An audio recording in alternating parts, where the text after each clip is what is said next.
अस्सलाम वालेकुम जी। कैसे हैं आप सब?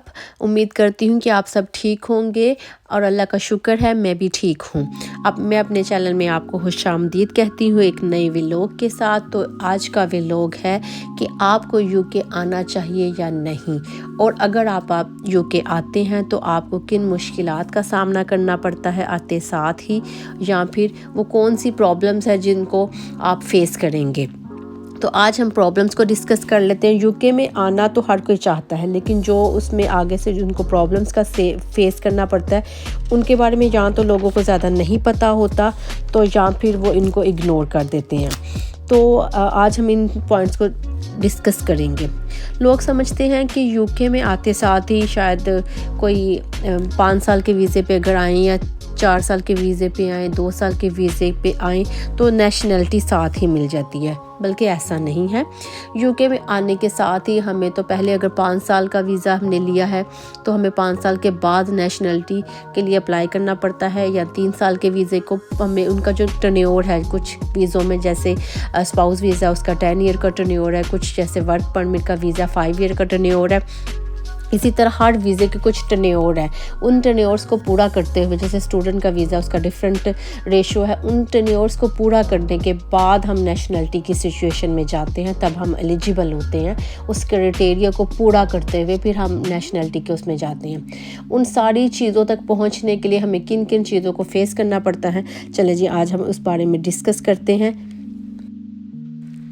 जी। तो सबसे पहले मैं आपको ये बात बताना चाहती हूँ कि लोग किसी के घर में ऐसे नहीं जा सकते।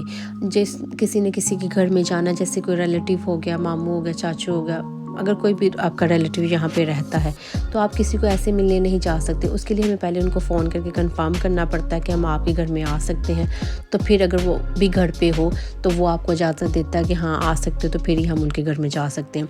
और दूसरा, अगर हम उनको वो जॉब वगैरह करते हैं तो ज़ाहिर है वो जॉब से थके हुए टायर्ड होते हैं, तो आपको कभी ये भी होता है कि आप उनके घर जाएँ भी तो इतनी अच्छे से आपसे बात नहीं करते, या आपको अच्छी तरह ट्रीट नहीं करते कि आपको लगता है कि आपने गलत किया उनकी तरफ आके। इसी तरह आपको अकेले रहने की आदत हो जाती है, क्योंकि ना आप जैसे आप उनके घर जा रहे हो, उनको अगर अच्छा नहीं लग रहा आपसे बात करना मिलना, तो इसी तरह लोग भी आपके घर में आए तो आपको यहाँ पे अच्छा नहीं लगेगा। ये वो सिचुएशन है जो कि मैं आपको यहाँ की बता रही हूँ। यहाँ पे ऐसे ही होता है। वहाँ पे पाकिस्तान में ये होता है कि हम कभी भी किसी टाइम पे किसी के घर में भी चले जाते हैं, किसी को बुरा नहीं लगता, लेकिन यहाँ पे ऐसा नहीं हम कर सकते। हॉस्पिटल में अपॉइंटमेंट्स जो होती हैं वो तो महीनों के बाद मिलती है।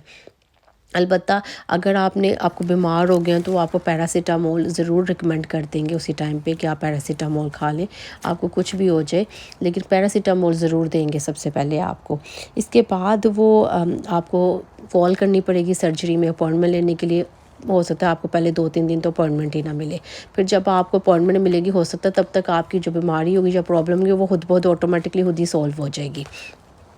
अच्छा, जब आपको वो अपॉइंटमेंट देंगे उसके बाद फिर आपका ट्रीटमेंट, यानी कि वो हॉस्पिटल्स के लिंक होगा कि आप अब हॉस्पिटल से अपॉइंटमेंट लें, उधर से आपकी बुकिंग होगी।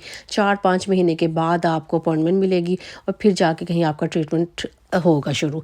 ट्रीटमेंट अलबत्ता ये बहुत अच्छा करते हैं, ट्रीट बहुत अच्छा करें, मेडिसिन आपको बहुत अच्छी देंगे, डॉक्टर्स बहुत अच्छे होते हैं, लेकिन वहाँ तक पहुँचने के लिए हमें एक टाइम रिक्वायर्ड होता है। लेकिन पाकिस्तान में तो हम उसी टाइम पे जा सकते हैं, उसी टाइम पे ट्रीटमेंट शुरू हो सकता है, लेकिन यहाँ पे ऐसा नहीं होता। इसी तरह अगर आपने पाकिस्तान जाना है, फ़र्ज़ करें कोई शादी आ गई है, खुदा ना खास्ता कोई बीमार हो गया, किसी क्रिटिकल सिचुएशन में है, तो आप फ़ौरन से पाकिस्तान नहीं जा सकते। सबसे पहले तो जब आप काम करते हैं तो काम के लिए आपको छुट्टी लेनी पड़ती है।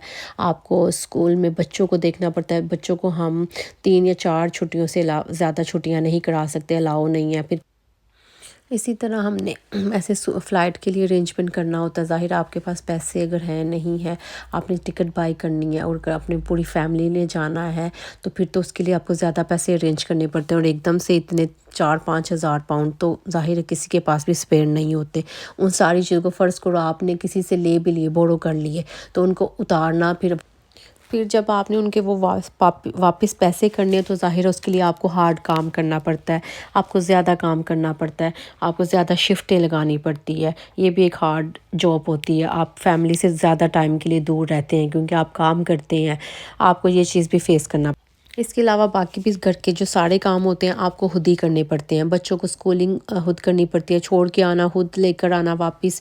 ان کو مسجد میں اگر جاتے ہیں تو مسجد چھوڑ کے آنا، مسجد سے واپس لے کر آنا.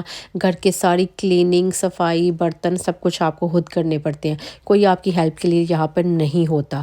لیکن ان ساری چیزوں کے باوجود اگر آپ کو لگتا ہے کہ یہ ساری چیزیں آپ خود کر سکتے ہیں، مینیج کر سکتے ہیں، یہ اتنا زیادہ آپ کو ہارڈ نہیں لگتا، تو پھر میں تو آپ کو یہی مشورہ دے سکتی ہوں کہ آپ یو کے ضرور آئیں. کیونکہ آپ یو کے آئیں گے تو آپ کو پتہ چلے گا کہ یہ چیزیں آپ کیسے ان کو مینیج. اگر آپ کو لگتا ہے کہ پاکستان میں ظاہر ہے جیسے کہ پاکستان کے حالات اتنے اچھے نہیں ہیں اور آپ کو لگتا ہے کہ آپ زیادہ وہاں پہ نہیں سروائیو کر سکتے یا وہاں پہ آپ کی لائف اتنی زیادہ بہتر نہیں ہے اور یہ چیزیں آپ کے لیے اتنی معنی نہیں رکھتی، یہ مائنرس چیزیں ہیں جو کہ میں نے آپ کو یو کے بتائی ہیں، تو آپ ایک دفعہ ضرور یو کے آئے، ضرور ٹرائی کریں. اور اگر آپ کو پھر یو کے پسند نہیں آتا، آپ دوسرے کسی کنٹری میں نکل سکتے ہیں، دوسرے کسی کنٹری تو آپ کسی دوسرے کنٹری میں جا سکتے ہیں، ادھر اپلائی کر لیں. تو اسی باتوں کے ساتھ کچھ اچھی باتوں کو میں نیکسٹ ولاگ میں ڈسکس کروں گی کہ یو کے آنے کے فوائد کیا ہیں. تو آپ اتنی دیر کے لیے اپنا بہت زیادہ خیال رکھیے گا، مجھے اپنی دعاؤں میں یاد رکھیے گا اور میرے چینل کو سبسکرائب کر دیں. اور انشاءاللہ نئے ولاگ کے ساتھ اب یو کے اچھے فوائد کو لے کے نیکسٹ ویڈیو میں آپ کو ملتی ہوں. اب میری طرف سے اللہ حافظ.